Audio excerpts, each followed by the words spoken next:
Though yet of Hamlet, our dear brother's death, their memory be green, and that us be fitted to bear our hearts and grief, and our whole kingdom to be contracted in one brow of woe, yet, so far hath discretion fought with nature, that we with wisest sorrow think on him, together with remembrance of ourselves. Therefore, our sometime sister, now our queen.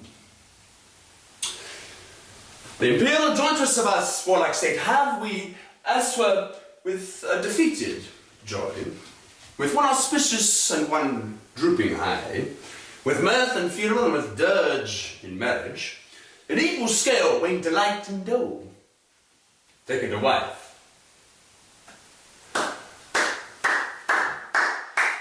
Nor have we here barred your better wisdoms, which have freely gone with this affair along, for all our thanks. Now follows that you know, young Fortinbras, holding a weak supposal of our birth, or thinking by our late dear brother's death, our state to be disjoint and out of frame, colleagued with the dream of his advantage, he hath not failed to pester us with message, importing the surrender of those lands lost by his father, with all bonds of law, to our most valiant brother. So much for him. Now, for ourselves, and for this time of meeting, thus much the business is. We have here writ to Norway, uncle of young Fortinbras, who, impotent and bedrid, scarcely hears of this his nephew's purpose, to suppress his further gate therein, in that the levies, the lists, and full proportions are all made out of his subject. And we here dispatch you, good Cornelius, and you, Vortiman, for bearers of this greeting toward Norway, giving to you no further personal power to business with the king, more than the scope of these dilated articles allow. Farewell, and let your haste commend your duty, in that in all things where we show our duty, we doubted nothing. Heartily, farewell, farewell. And now, Laertes, what's the news with you, huh? You told us of some suit. What is Laertes? You cannot speak of reason to the Dane and lose your voice. What wouldst thou beg, Laertes? That shall not be my offer, not thy asking. The head is not more native to the heart, the hand more instrument of the mouth, than is the throne of Denmark to thy father. What wouldst thou have, Laertes? Dread, my lord, your leave and favour to return to France, though whence, though willingly I came to Denmark to show my duty in your coronation, yet now I must confess that duty done, my thoughts and wishes bend again towards France, and bow them to your gracious leave and pardon. Have you your father's leave? Huh? What says Polonius? Here hath my lord wrung from me my slow leave by laboursome petition, and at last upon his will have sealed my hard consent. I do beseech you, give him leave to go. Take thy fair hour, Laertes, time be thine, and thy best graces spend it at thy will. And now, my cousin Hamlet, and my son, a little more than kin, and less than kind. How is it that the clouds still hang on you? Not so, my lord, I am too much in the sun. Good Hamlet, cast thy nighted colour off. Let thine eye look like a friend on Denmark. Do not forever with thy veiled lid seek for thy noble father in the dust. Thou knowest common, all that lives must die, passing through nature to eternity. Aye, madam, 'tis common. If it be, why seems it so particular with thee? Seems, madam? Nay, it is. I know not seems. 'Tis not alone my inky cloak, good mother, nor customary suits of solemn black, nor windy suspiration of forced breath, no, nor the fruitful river in the eye, nor the dejected haver of the visage, together with all forms, moods, shows of grief, begin to denote me truly. These indeed seem, for their actions that a man might play, but I have that within which patheth so.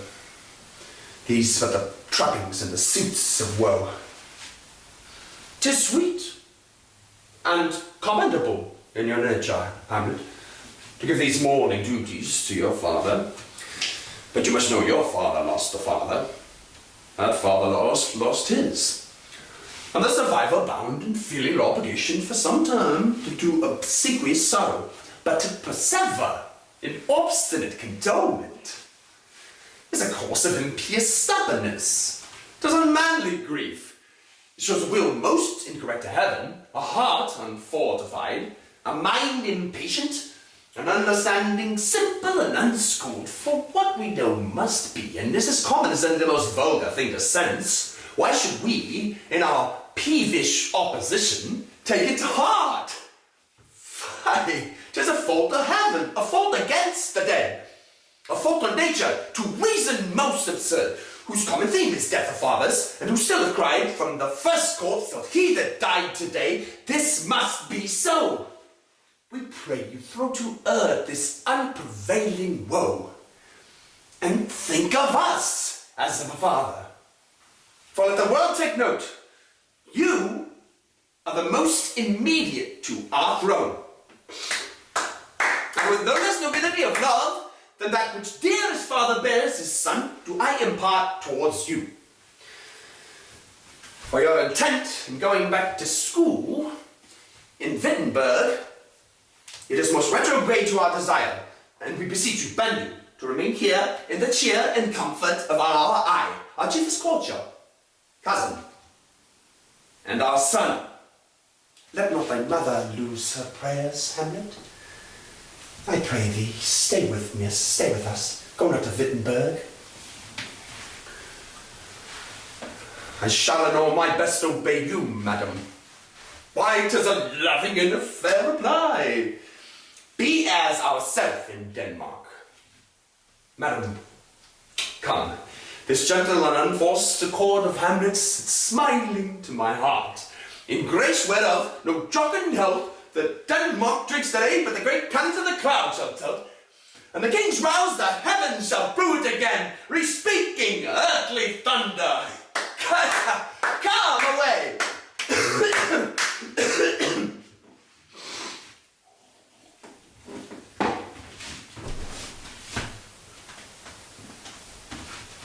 Oh, this too solid flesh would melt on, resolve itself into a dew, or that the everlasting had not fixed his cannon against self-slaughter. Oh, God, how weary, stale, flat, and unprofitable seem to me all the uses of this world of fire. Bah! 'Tis an unweeded garden, it grows to seed, things rank and gross in nature possess it merely. That it should come to this, but 2 months dead, not so much, not 2. So excellent a king that was to this Hyperion to a satyr, so loving to my mother that he might beteem the winds of heaven visit her face too roughly. Heaven and earth must I remember, where she would hang on him, as if increase of appetite had grown by what it fed on. And yet within a month, let me not think of frailty, thy name is woman, a little month, ere those shoes were old with which she followed my poor father's body like Niobe, all tears, why even she, oh God, a beast that once discourse of reason would have mourned longer, married with my uncle, my father's brother, but no more like my father than I to Hercules, within a month. Yeah, yet the salt of most unrighteous tears had left the flushing in her galled eye she married. Oh, most wicked speed to post with such dexterity to incestuous sheets. It is not, it cannot come to good, but break my heart, for I must hold my tongue. Hail to your lordship. I am glad to see you well. Horatio, or I do forget myself. The same, my lord, and your poor servant Emma. Sir, my good friend, I'll change that name with you.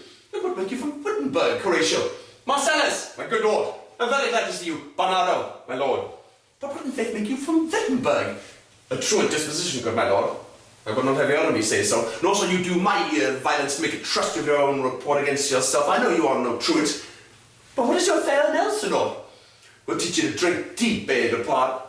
My lord, I came to see your father's funeral. I pray that you don't mock me, fellow student. I think it was to see my mother's wedding. Indeed, my lord. It followed hard upon. Thrift, Horatio. The funeral baked meats did coldly furnish forth the marriage tables. Would I had met my dearest foe in heaven, or ever I had seen that day, Horatio. My father. Methinks I see my father. Oh, where, my lord? In my mind's eye, Horatio. I saw him once. He was a goodly king. He was a man. Take him for all in all. I shall not look upon his like again. My lord, I think I saw him yesternight. Saw? Who? My lord, the king, your father. The king, my father, season your admiration for a while with an attempt here till I may deliver upon the witness of these gentlemen this marvel to you. For God's love, let me hear. 2 nights together has these gentlemen, Marcellus and Bernardo, on their watch, in the dead waste middle of the night, been thus encountered. A figure, like your father, armed at all points exactly, cap a pay, appears before them, and with solemn march goes slow and stately by them. Thrice he walked, by their oppressed and fierce surprised eyes, within his truncheon's lengths, whilst they, distilled almost to jelly with the act of fear, stand down and speak not to him. It's true, madam.